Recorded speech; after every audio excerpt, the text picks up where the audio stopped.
Hello friends, नमस्कार। स्वागत है आप सभी का हमारे यूट्यूब चैनल रणवीर महरिया में। दोस्तों, आज इस वीडियो में हम रीट और पटवार में या इसके अलावा बात की जाए एसआई, वनपाल, वन रक्षक, इनमें जो सामान्य ज्ञान से रिलेटेड जो क्वेश्चन पूछे जाते हैं उनसे संबंधित कुछ महत्वपूर्ण प्रश्नों पर हम चर्चा करने वाले हैं, जो कि आपके लिए आगामी एग्जाम के लिए महत्वपूर्ण रहने वाले हैं। जो साथी आज हमारे साथ पहली बार जुड़े हैं वो हमारे यूट्यूब चैनल रणवीर महरिया को सब्सक्राइब करें, बेल आइकन को प्रेस करें ताकि आगे आने वाले वीडियो के जो नोटिफिकेशन है वो आप तक पहुंच सके। तो देखिएगा साथियों, अपना पहला क्वेश्चन रहा आपकी स्क्रीन पे। किस सैन्य अभियान में जो है राजा मानसिंह प्रथम की मृत्यु होती है? चार ऑप्शन आपके पास दिए हुए साथियों। पेशावर अभियान, इलिचिपुर अभियान, बंगाल अभियान या बिहार अभियान। तो दोस्तों, इसका जो सही आंसर है ये हो जाएगा आपका इलिचपुर जो अभियान है। इस अभियान के दौरान राजा मानसिंह प्रथम की मृत्यु हो जाती है। आगे देखते हैं। अगला क्वेश्चन है साथियों, मुगल सम्राट अकबर ने भारमल को जो है कौन सी उपाधि प्रदान की थी, ये आपको बताना है। चार ऑप्शन आपके पास है। अमीर उल उमरा, हिंदू ए कुश, महाराजाधिराज या सम्राट ए निशा। आपको बताना है कि मुगल सम्राट अकबर ने भारमल को कौन सी उपाधि प्रदान की थी। तो दोस्तों, इसका सही आंसर है ये हो जाएगा अमीर उल उमरा। अमीर उल उमरा जो है मुगल सम्राट अकबर ने भारमल को उपाधि प्रदान की थी। अगला क्वेश्चन देखिएगा। बिजौलिया किसान आंदोलन में विजय सिंह प्रतीक का आगमन कब हुआ, ये आपको बताना है। चार ऑप्शन दोस्तों आपके पास दिए हुए हैं। 1915, 1916, 1917, 1918। तो दोस्तों, इसका जो सही आंसर है ये है अपना 1916। अगला क्वेश्चन देखिएगा साथियों। विजय स्तंभ ऐतिहासिक स्मारक पर 1 रुपये का डाक टिकट जारी किया गया था, कब किया गया था, ये आपको बताना है। 15 अगस्त 1948, 15 अगस्त 1949, 15 अगस्त 1950 या 15 अगस्त 1951। आपको बताना है कि विजय स्तंभ जो ऐतिहासिक स्मारक है उस पर 1 रुपये का जो डाक टिकट है ये कब जारी किया गया था। तो इसका सही आंसर था दोस्तों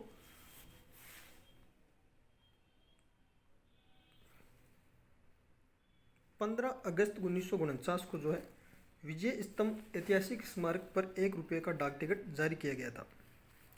अगला क्वेश्चन देखिएगा साथियों।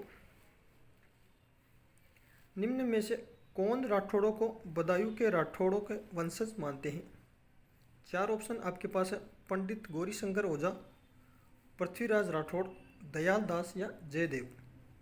तो दोस्तों, इसका सही आंसर है ये हो जाएगा पंडित गौरीशंकर ओझा को जो है राठौड़ों को बदायूं के राठौड़ों के वंशज मानते हैं। आगे देखिएगा। अगला क्वेश्चन है, चित्तेरों की ओवरी या तस्वीरारों कारखाना नामक जो कला विद्यालय के संस्थापक हैं ये कौन है, ये आपको बताना है। दोस्तों, चार ऑप्शन आपके पास है। महाराणा कुंभा, महाराणा अमर सिंह, महाराणा जगत सिंह और महाराणा प्रताप। आपको बताना है कि चित्तेरों की ओवरी या तस्वीरारों कारखानों नामक कला विद्यालय के संस्थापक निम्न में से कौन है। तो दोस्तों, सही आंसर है आपके पास महाराणा जगत सिंह। अगला क्वेश्चन देखिएगा। अमरचंद द्वारा चित्रित चांदनी रात की संगीत गोष्ठी किस चित्रकला शैली का प्रमुख चित्र माना गया है? आपके पास चार ऑप्शन है। बीकानेर, जैसलमेर, जोधपुर और किशनगढ़। तो दोस्तों, इसका सही आंसर है ये हो जाएगा किशनगढ़। आगे देखिएगा। राठी प्रजाति कौन सी दो गायों की संकर प्रजाति है? आपके पास चार ऑप्शन है। सिंधी व मालवी, सिंधी व साहिवाल, साहिवाल व मालवी या मालवी व नागौरी। आपको बताना है कि राठी प्रजाति कौन सी दो गायों की जो है संकर प्रजाति मानी गई है। तो दोस्तों, इसका सही आंसर है ये हो जाएगा सिंधी व साहिवाल। आगे देखिएगा। बछेड़ा किसे कहते हैं ये आपको बताना है। चार ऑप्शन है दोस्तों आपके पास। धान की फसल, एक विशिष्ट प्रकार का गोटा, पान का खेत या विवाह की रस्म। तो इसका सही आंसर है पान का जो खेत होता है उसे बछेड़ा कहा जाता है। आगे देखिएगा। राजस्थान राज्य अभिलेखागार कहाँ स्थित है ये आपको बताना है।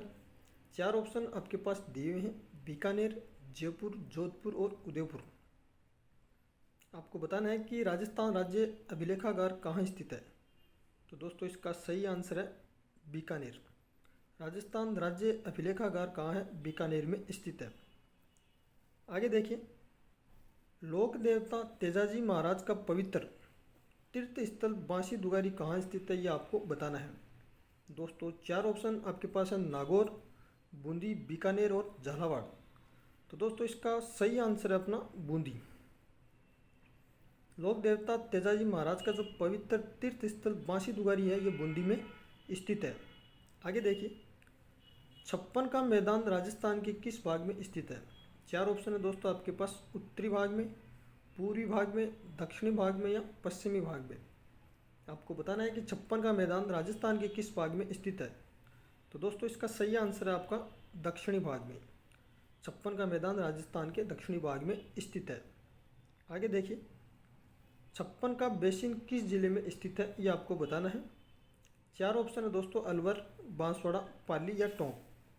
आपको बताना है छप्पन का बेसिन किस जिले में स्थित है। तो दोस्तों इसका सही आंसर है आपका बांसवाड़ा में। छप्पन का बेसिन जो है ये बांसवाड़ा में स्थित है। आगे देखिए, राजस्थान में स्थित थार मरुस्थल में कौन सा बालू का स्तूप का प्रकार नहीं है? 4 ऑप्शन आपके पास है, पैराबोलिक, तारा, बरखान या घुराउड। आपको बताना है कि राजस्थान में स्थित थार मरुस्थलों में से कौन सा बालू का स्तूप का प्रकार नहीं है। तो दोस्तों इसका सही आंसर है घुराउड जो है राजस्थान में स्थित थार मरुस्थल जो बालू का स्तूप का प्रकार नहीं माना गया है। आगे देखिए, निम्न में से राजस्थान में कौन सा क्षेत्र बालू का स्तूप मुक्त है, ये आपको बताना है। 4 ऑप्शन है, शेरगढ़ सीव, ओसियां शेरगढ़, बायुत चौहटन या फलोदी पोखरण। तो इसका सही आंसर है साथियों, ये हो जाएगा फलोदी और पोखरण जो है ये बालू का स्तूप मुक्त क्षेत्र माना गया है। आगे देखिए, थ्योरी जाति के लोग किस वाद्य यंत्र के साथ बापूजी की यश गाथा गाते हैं, आपको बताना है। 4 ऑप्शन आपके पास है, सारंगी, वीणा, एक तारा या ढोलक। तो दोस्तों इसका सही आंसर अपने पास हो जाएगा सारंगी। थ्योरी जाति के लोग जो है सारंगी वाद्य यंत्र के साथ बापूजी की जो है यश गाथा गाते हैं। आगे देखिए, बाबूजी के जीवन पर लिखित महत्वपूर्ण रचना बाबू प्रकाश किसके द्वारा लिखी गई है? 4 ऑप्शन आपके पास है, करनीदान, आसिया मोड़जी, मुरारी लाल या खिड़िया चांदन। आपको बताना है कि बाबूजी के जीवन पर लिखित महत्वपूर्ण रचना बाबू प्रकाश किसके द्वारा लिखी गई है। दोस्तों इसका सही आंसर ये हो जाएगा, आसिया मोड़जी के द्वारा जो है बाबूजी के जीवन पर लिखा गया बाबू प्रकाश ग्रंथ माना गया है। आगे देखिएगा, निम्न में से कौन से लोक देवता अर्जुन के वंशज माने जाते हैं, ये आपको बताना है। 4 ऑप्शन है दोस्तों आपके पास, बाबूजी, गोगाजी, तेजाजी या रामदेव जी। आपको बताना है कि निम्न में से कौन से ऐसे लोक देवता हैं जिनको अर्जुन के वंशज माना गया है। तो इसका सही आंसर है दोस्तों रामदेव जी। रामदेव जी को जो है लोक देवता अर्जुन के वंशज मानते हैं। आगे देखिएगा, संविधान के अंतर्गत युद्ध अथवा शांति की घोषणा करने की शक्ति किसमें निहित है, ये आपको बताना है।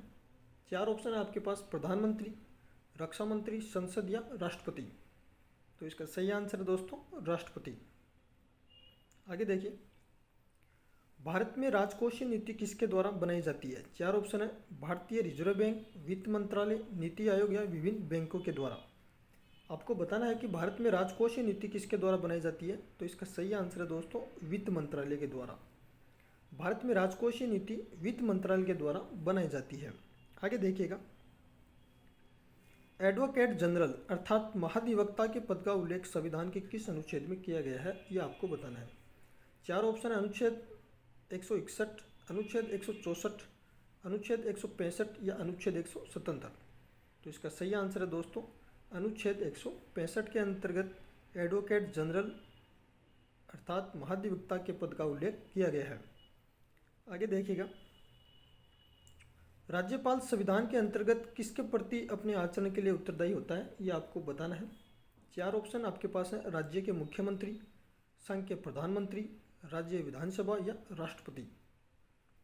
तो इसका जो सही आंसर है साथियों ये हो जाएगा राष्ट्रपति। राज्यपाल संविधान के अंतर्गत राष्ट्रपति के प्रति अपने आचरण के लिए उत्तरदायी माना गया है। आगे देखिएगा, निम्न में से किसको उठाने का प्रावधान संविधान में नहीं है? उपराष्ट्रपति को, राष्ट्रपति को, राज्यपाल को या अटॉर्नी जनरल को।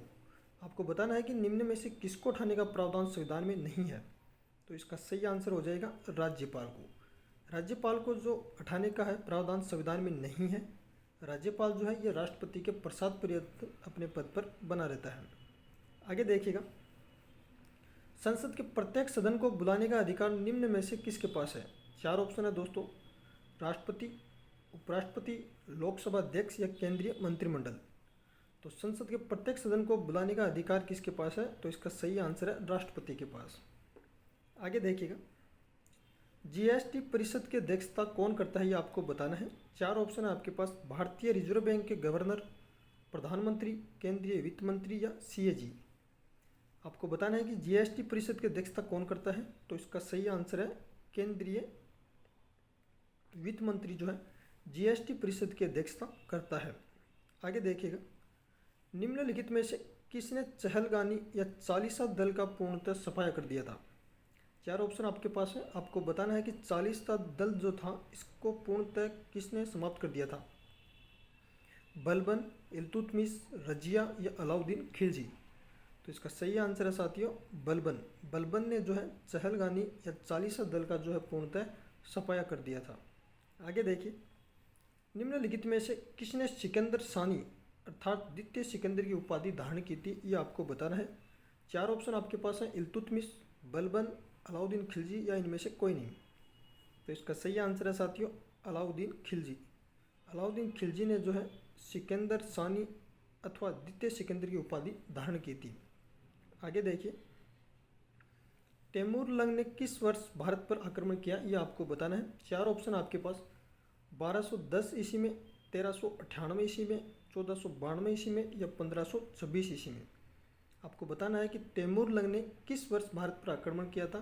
तो इसका सही आंसर है 1398 ईस्वी में। आगे देखिएगा, भारत पर मोहम्मद बिन कासिम का आक्रमण कब हुआ ये आपको बताना है।